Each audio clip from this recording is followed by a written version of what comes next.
Hi guys, we're going to get started here so we can go here. For those who don't know me, which I think most do, my name is Kevin Tutulian. I serve as the Executive Director here under our Chairman, Sam DeMarco. We are pleasure to have someone from FreedomWorks here, who's a new National Director who's coming here and is going to teach us about some of the programs that FreedomWorks is doing for our school board candidates and also their fight here in stopping critical race theory in our schools. I met Laura here about maybe 2 or 3 weeks ago. For those who were in attendance, she was here when Nigel Farage came to the Marriott in Robinson, out in that area. So she got involved here. She's a mother of 4. She was very active in starting the Florida Against Common Core, Parents of Florida Against Common Core in Florida. Again, as I said, she's a national director here, a mom of 4, and she's ready to take the floor here and share her knowledge with us. Let's give her a warm Pittsburgh welcome. Thank you for that. I appreciate that. And my daughter, I do have one of my children with me today because I'm actually on a 10-day tour in summer.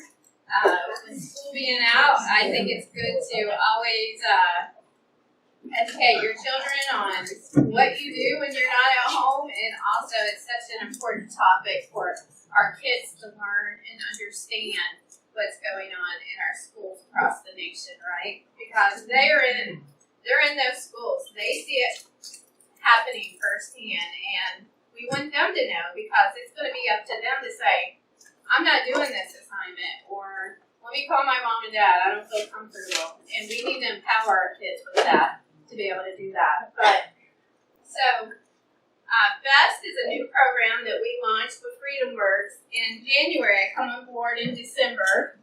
I finished my 4-year term on school board in Florida. My county, we had 16,000 kids. My budget was about $312 million.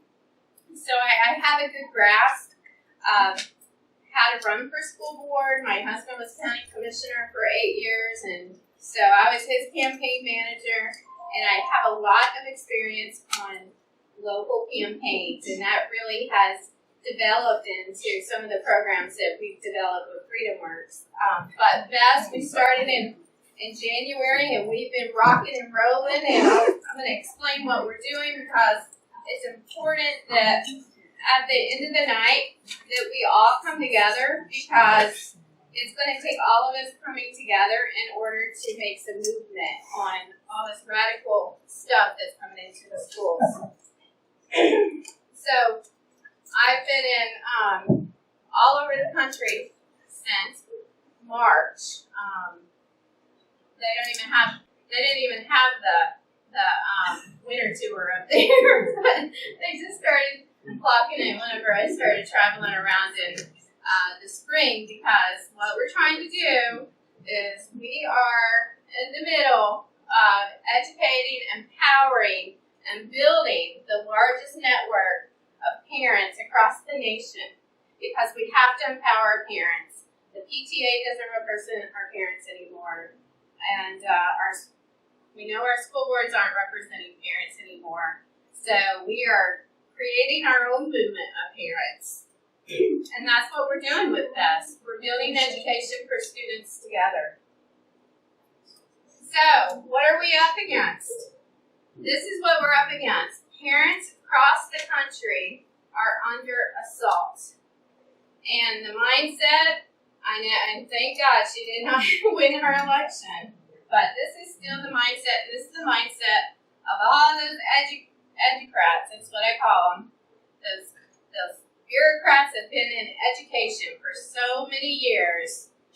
They actually believe the primary role of the state is to teach, train, and raise children. Okay? Raise our children. And the role of the parent is secondary. Now, I'm going to tell you, my neighbor's not even going to tell me how to raise my kids. So how dare the government, the public schools, to come in and tell me how to raise my kids? And as parents, when we say it that way, they're like, oh, no, that's not going to happen. But that's what's happening, right? That's what's happening. The government public schools are trying to raise our kids, and it's time for us to stand up to that. So, what have we learned through COVID? Parents have really, it's odd anymore. I don't even know how to say it. Have parents woke? Have they woken up? Have they awakened? I don't know the terminology to use anymore, but the fact that parents had to have their kids at home because schools weren't opening up. We know why schools weren't opening up. The unions didn't want our schools to open up. But during that time, parents were able to see what curriculum our kids are being taught. They were able to see the anti-American political ideologies that were coming in. They're able to see ideologies related to critical race theory coming in. And we're going to talk a lot about critical race theory here in a minute. Gender identity indoctrination, that's coming in heavy now. That's the huge push of this administration right now. They want to be able to have these health clinics set up in our schools so that if a child is confused about their identity, they can go in and they can talk to a counselor, and that counselor can talk them and walk them through the process, right? Removing the parent from the process. And even in some states, they have even protected the confidentiality of the children, that even when the parent goes to those counselors and wants to know, what did you talk to my child about? That parent is not protected to know what they were talking about. So parents' rights are being taken away. And not only what we're seeing because of all these mental health counselors and social workers that are coming into school. We're hearing a lot about social and emotional learning, but we have the mental health counselors that are in our schools, and this was a huge push in Florida after the Marjorie Stoneman Douglas massacre, where all the kids got shot and the staff members got shot. So there was a push for us to have mental health counselors in, because we're hoping the mindset, let's try to identify problems if it's there, and let's be proactive. But what's happened is they've hijacked that. And now they have the mental health counselors for gender identity, and this administration has taken all the good that we worked so hard on over the 4 years with Trump's administration. And just the good thing about Trump's administration was, from the federal level, he just let us go. That was the 4 years I was on the school board. He let the states decide. He let the local school boards just do their job. But we've seen now with the Biden administration, they have all these priorities that they're pushing through, and they're coming through really fast. And that's one of them. Comprehensive sex ed. That is so graphic, pornographic, that even when parents go to school board meetings and talk about what they're teaching our kids, they have to bleep it before it can be aired out. Now keep in mind, if it's so bad they can't show the pictures in the boardroom, or they have to bleep it out, but yet they're teaching our kids this stuff that you would only have with your partner as an adult. And how are they doing that? They're doing that through federal grants. There are federal grants that supports that through the school districts. So as citizens of the community, constituents, you need to be paying attention what your school board's adopting whenever they're adopting their federal grants, because that's how they're bringing it in and having the funding for this comprehensive sex ed. Another thing that COVID has really showed us all, I hope, is that school choice laws need to be enhanced. Because if they're going to keep critical race theory, if they're going to shut down our schools again, or if they're going to mandate our kids have masks the whole time that they're at school, parents should be able to have the right to say, I'm not going to put my kid there. These are my tax dollars. I'm not going to put my child there. So we need to really make sure legislative sessions that we keep enforcing parental rights through school choice, and COVID off. Definitely, and this is what we're dealing with now, lack of parental respect and or authority. These school boards, these superintendents, I'm not going to say all school board members, but it seems like the majority have kind of stayed low, and now with this new administration at the top, it's almost like they've been empowered. And all these school board members that were kind of working behind the scenes, doing these things that we probably wouldn't have liked, feel empowered to really force this agenda on us. So, I'm going to ask you, where can parents go right now for support? Are they able to go to their school board? Are we seeing that across the country? And I'm going to tell you the mindset that we're seeing across the country, from the West Coast, the crazy California side of the country, to Virginia, all across the country. What are we seeing? When parents are speaking out, I don't care if, like these parents were speaking out about opening schools, and they were being censored, and they were being chastised and harassed by the school board members in California, Loudoun County. That's going on right now, and the reason Loudoun County is getting the most press on this is because they're right outside of Washington, D.C.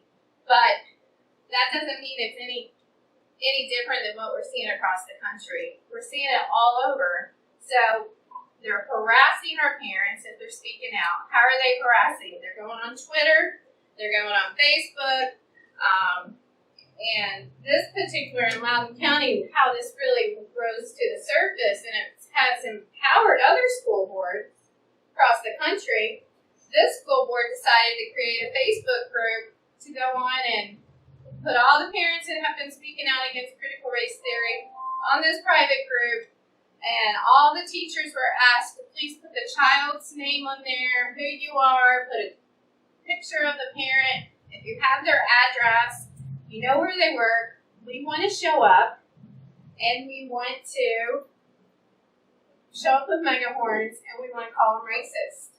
And now, yes, so that's why Loudoun County has been front and center, because this school board member, Beth Bartz, is the ringleader of that private Facebook group with 5 other school board members. Okay, there's 9 school board members. They're doing a recall, but for me, that woman needs to resign. So the parents are really trying to fight back against that. But it just shows you that how these school board members, they've been empowered, and we're not going to stand for it. But again, Gwinnett County, Georgia, the largest county in the state of Georgia, these parents were showing up at the school board meetings. First, it was over the school closures. Then it was over the mask. Now it's over CRT. And this school board says we don't have time for all this public input every time because we've got too many parents showing up at our school board meetings. So guess what their solution is? They're looking at taking away citizen input, because the fact that they can't stand the opposition of the parents coming in and really speaking their mind on how they're making really poor decisions. So we're seeing this across the state of Georgia. School boards are looking at just taking away public input. There's no laws put in place to protect them, and so they can't do that. But North Carolina, largest school district in North Carolina, parents are showing up. They're asking questions about critical race theory. They're telling their teachers they don't want their child to be taught that. And just recently, the district sent out an email and said in the email to ignore the white parents because it's the white parents' children that are benefiting from the system. So, and I could go on, and let's see, I had something else here, but it's not popping up. Let's see. There it is. So, this one I think is very important for you to see this if you can. Eastside Community School in New York. Now, this was part of an assignment, and a part of this assignment was that, and this is This is how they're bringing it into the classroom. This is how they're identifying and trying to separate our kids. They're having our kids to take these surveys.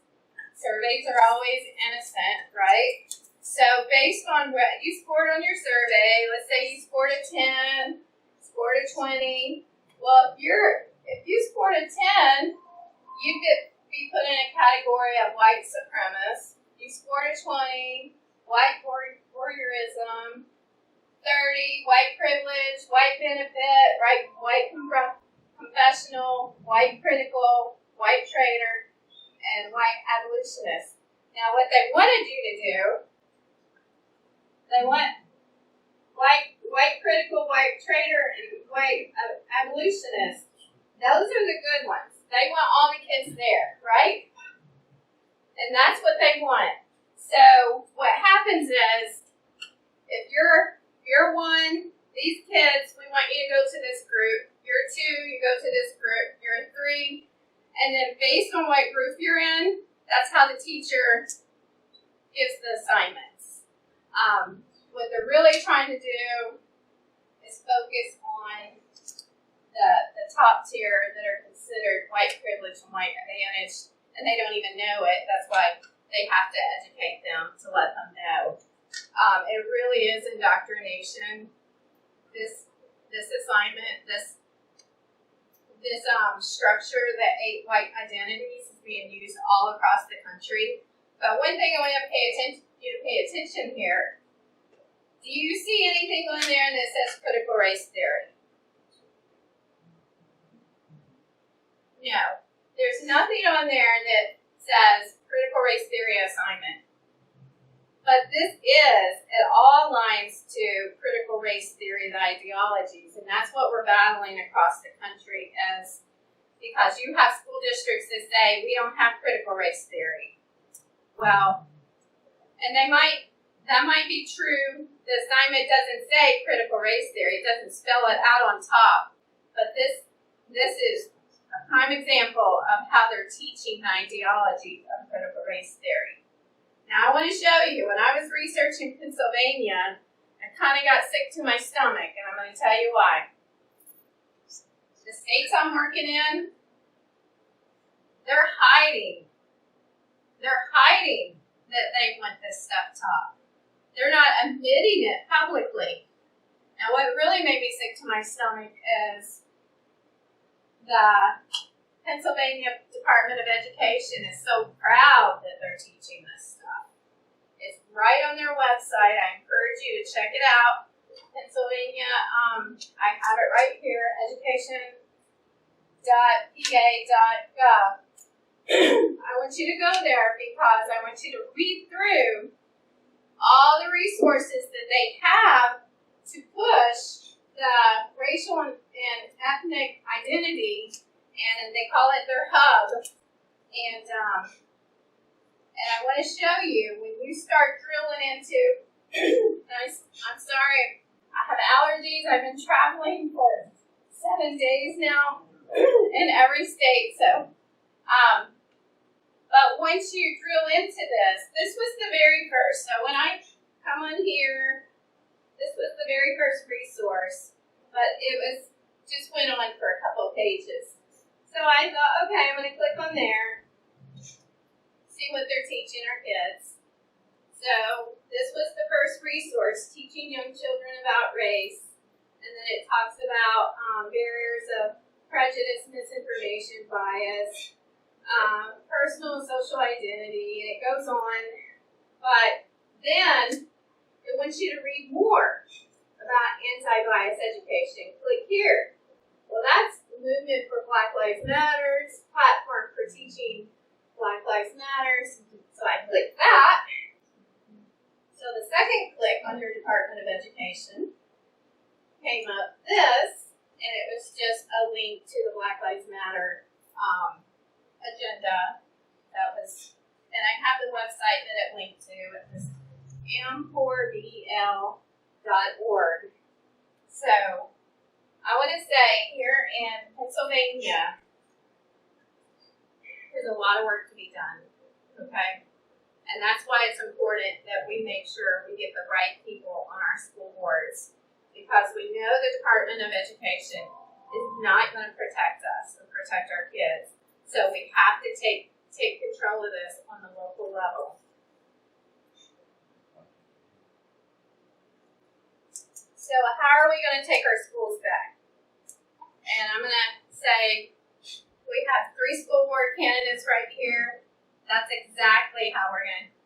You're running for, who else was running for? Are you running for school board? You're running for school board? Awesome.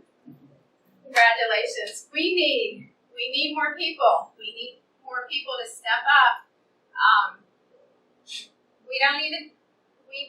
Not only do you need to step up, we want you to win. So we want to make sure you have the tools to win.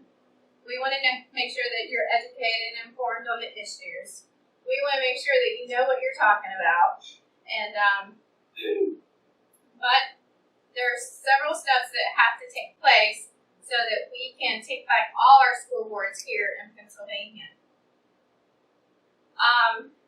So we have a four-step program that we're working on and educating right now.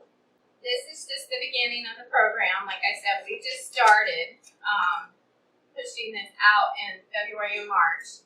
The first step is we're going to have to empower and support parents to run for school board.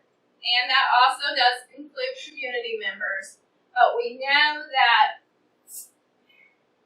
parents need to take more ownership into our children's education, and we need more parents on our school board.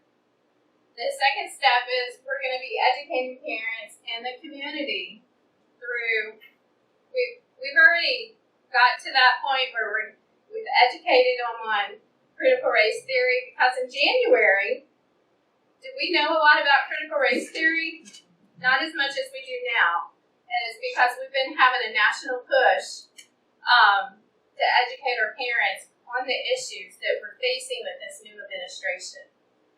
The third step is we have to strategically organize local parents. Our parents have to strategically organize. So yes, I guess I am a community organizer. What a good one. And the fourth step is once we get all these parents organized in these local communities and these local school districts, we have to empower each other through a statewide coalition. And that's what BEST is all about. And that is what our campaign, every state we have where we're empowering those groups and bringing them together. So for Pennsylvania, Pennsylvania parents know best. So that's that is how we're gonna help you here. But one of the areas that we're working on is the first step is empowering and supporting parents, because we're committed to helping individuals that are looking at running for school board. You might just be thinking about it. You might have a seed planted tonight that you hadn't even thought that you might want to run for school board, but as you go home and you think about it, you realize that you're being called to run for school board. You know, everybody has a purpose, and I believe that. And I believe that sometimes you just have to accept that calling. You might not think that you're the person that can do it, but you have to believe if you have that calling on your life that things will work out. And I'm going to tell you, my daughter and my other kids, the very first time they saw me publicly speak, after I publicly spoke, they said, "Mommy, are you okay?" I'm like, "Yes, why?" And my little 6-year-old, he said, "Because we thought you were up there crying." And I'm like, "No, that wasn't Mommy crying. That was my nervous voice, okay?" So, but what happens is, the more you do it, the more you can do it, okay? It's practice makes perfect, and it really, that was my Achilles heel. I never wanted to go to public school board meetings and speak because I didn't want to publicly speak. But that was the thing. That fear was holding me back from doing what I knew I was going to be called for. And I went ahead, and this is what I tell parents and any individual, is that in order to take our school boards back, I don't care if you're afraid of public speaking. I don't care if you're afraid of what people are going to say about you. We have to do it afraid. We got to push through that because our kids are worth it. So we do have our best school board academy. It is free, 6-week training program, and it's every Tuesday night at 7 p.m. We keep it consistent just because if it bounced around right now,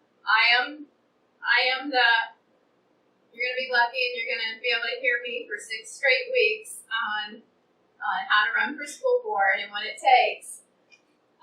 But again, if you're just thinking about it, jump on. Go ahead and go through the training.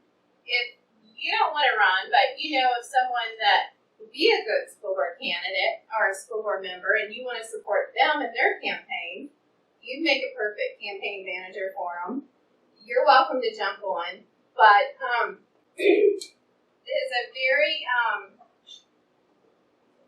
informative training. And one thing that I am working on right now, I have a group of school board past former school board members that were school board members here in Pennsylvania.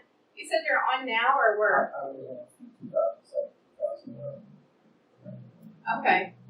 So we're putting together a special training just for Pennsylvania for school board. So I'd love to get your card or something and have you be a part of that training with us to help us. So what does the training look like? The first week we walk through, and I'll kind of run through this, talk about getting schooled. We walk through what are the roles and responsibilities of school board members, what's the roles and responsibilities of a superintendent, what's the structure of your local district, where to find that, where to look for that. That's the first week, and then we kind of give you the tools to go out and figure out where you go file or where you get that information to know how to file, because every state's different, every area is different. But there are a lot of things that you need to know before you even file. I think it was November 2022, the next election here. Well, when's your year? Yeah, we're on this year. 2021 local. This one's not Oh, November of this year. Okay. What was your filing date, though? The last day to file? February. Okay, so that's passed. We still have time to work on the next one, right? But independents can still file for the general. Okay. And make it on the ballot? That's Okay, what perfect. Yeah, I just saw that. It's a lot of signatures. Is it? Okay. It's 10 for Republicans and Democrats, and then the independents for other third parties. There's some formula that's significant. Okay. So, what the second week training we try to walk individuals through is making sure they have done their research and walk them through what are the 3 platform issues that you think you want to run on. You got to know that the day that you file. You need to know, you need to have your, we call it a stump speech. You need to be prepared. The day you file to run, and I'm speaking to the choir here with you, but the day that you file, when you're in the grocery store, what are they going to say? When you walk up to someone and say, hey, I heard you just filed for school board. What's the first question? Why do you want to do that, first of all? But why are you running? And so you're going to have that 3-minute elevator speech ready to go, because sometimes you only have one time to make that first impression. Marketing yourself as a candidate, racing to the finish line, the power of grassroots, and you're elected, and oh shoot, now what? What am I supposed to do? So again, here are the objectives, kind of highlight roles and responsibilities. creating a stump speech, preparing your social media. A lot of individuals, we learned it the hard way. My husband had a really tough, he had 3 elections, really tough, because he always had the union attacking him. So we learned, you gotta take these bad pictures off that you are Christmas morning, you wake up and your hair's everywhere. Well, guess what was the only picture they ever used of my husband? The one that made him look like he was the drunk man in town.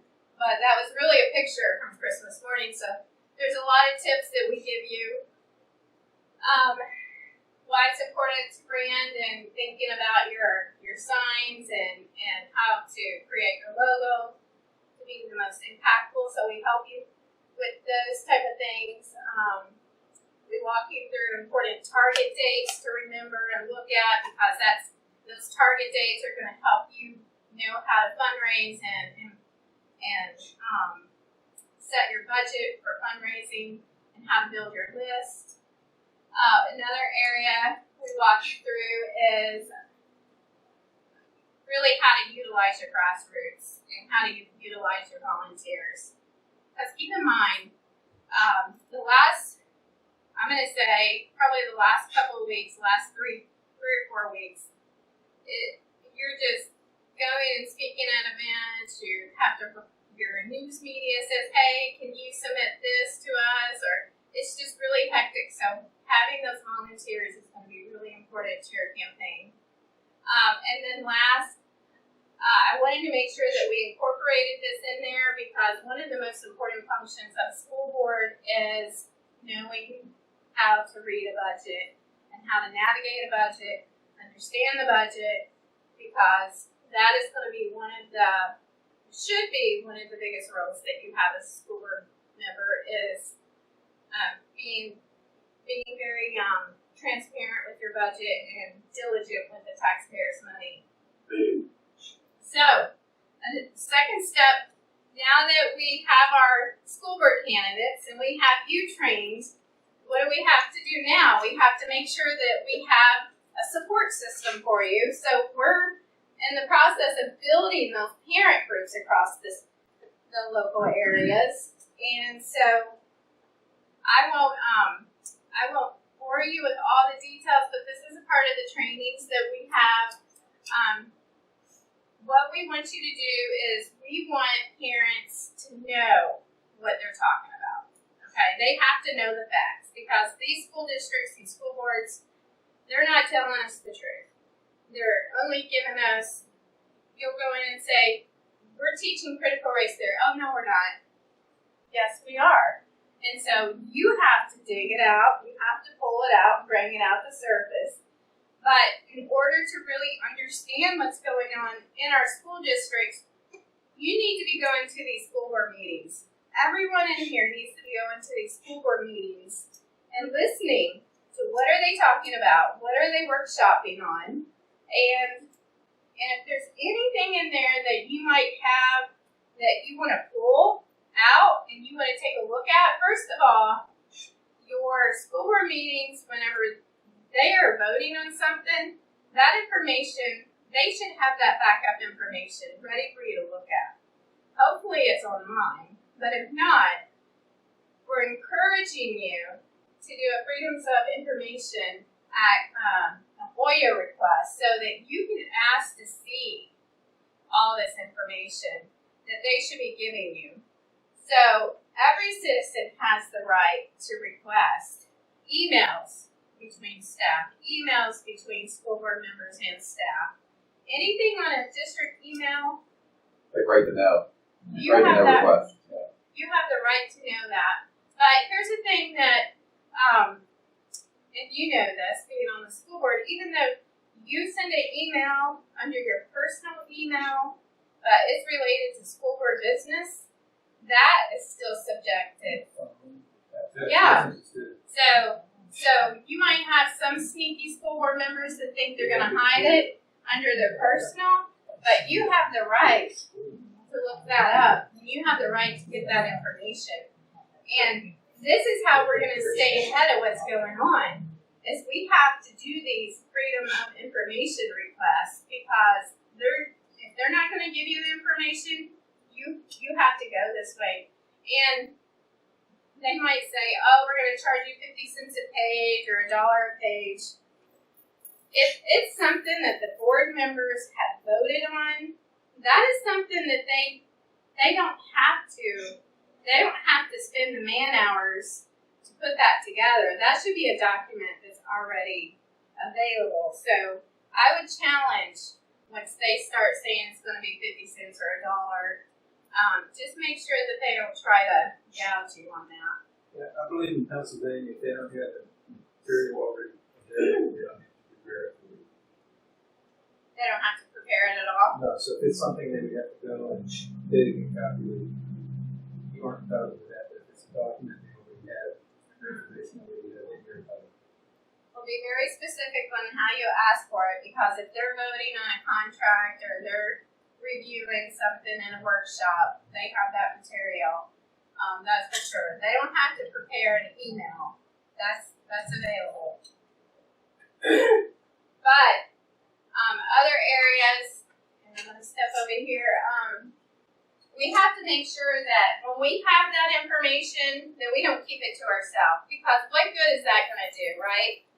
We're trying to educate all the other parents because if we're one parent trying to work on something, we're not going to get a lot done. It's going to take all of us to work together. But we have to get that information out. How do we do that? We have to go to our school board meetings and we have to get up there and we have to speak. Because other parents are listening, hopefully. Other community members are listening. And we need to be sharing our information at those school board meetings. And I encourage you, there are so many rules on being able to sign up and speak. I encourage you to make sure that you know that ahead of time going in. Yeah, you can get a lot of information through the open records and asking for that. But one thing I want to encourage you, because the whole idea is we have this information now. We want other people to have this information. And the best way for other people to have this information after you speak is make sure you have copies of that with you and make sure that you have a copy of your 3-minute speech because if you do have media in the room, you want to make sure that you hand that over with your name, your information, because really the goal is to have them write about it. Because if they're writing about it, then they're getting the word out for you and they don't even know it. I don't care if they're writing about it in a negative way, this is what's going to happen. The school districts are telling parents right now, you're the only parent, no other parents are worried about this, you're the only one coming to us. Even if that media writes a negative article about what you're saying, there's going to be another parent out there and say, well, they told me I was the only one. And there's going to be a lot of parents that are going to really understand that they're not the only one that's concerned about the issues. But also another way, very inexpensive, is we need to start writing letters to the editor. Every month, whatever the time frame that they'll let you write. Sometimes it's a month, sometimes it's 2 months. You need to learn what that is in your local area. You need to be writing your letters to the editor on what's going on in the local school district, what you like or what needs to be done. That needs to be getting out so other parents know what you know. Okay. Another way we have to do this as parents, parent groups across the country. We're all kind of scattered. We're all working on our own thing, but it's time for us to get organized. It's time for us to get together. How do we do that? We have to be creating one of two things. I would encourage you to do both, but the other suggestion does cost, and I'll walk you through that. So we need to be creating our social media groups because once you speak and once you're meeting with parents, we all need a place to come together and we all need a place to share what's going on and where we can share our research. And right now, social media is the place. Unfortunately, Facebook is where all the moms go we all go on there, and we have moms here. Do we go on Facebook? We hate it, but that's where we go. But I have found that creating a Facebook page is not as expensive and not as difficult as it may sound. There's places out there that has a out of the box Facebook program, website programs that are like $29.99. I had one, mine I always used was called Campaign Partner, and $29.99. I had a landing page.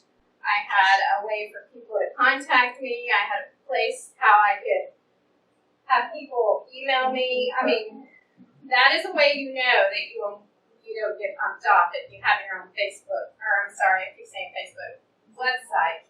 But you do need to get creative, and you need to start thinking about what name do you want. But always make sure when you create a name that you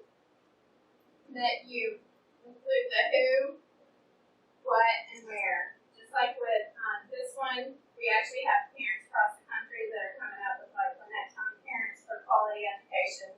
If you're on Facebook, if you have parents against CRT, well, okay, we understand that, but where? So you need to be really specific if you create a Facebook name so people can find you. But the whole idea is once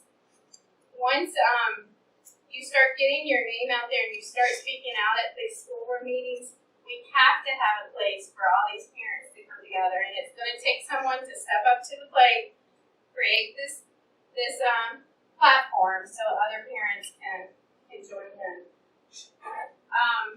So the fourth step that we're working on after we help you, we educate you on the issues. After we show you how to run for school board, we show you how to create your group so that you're stronger and ready to be empowered. You're starting to see across the country, and I'm going to tell you how powerful this is, because you're seeing all these parents now on Fox, Newsmax, and all these other. They're showing these parents at these school board meetings speaking out, right? And they're interviewing these parents.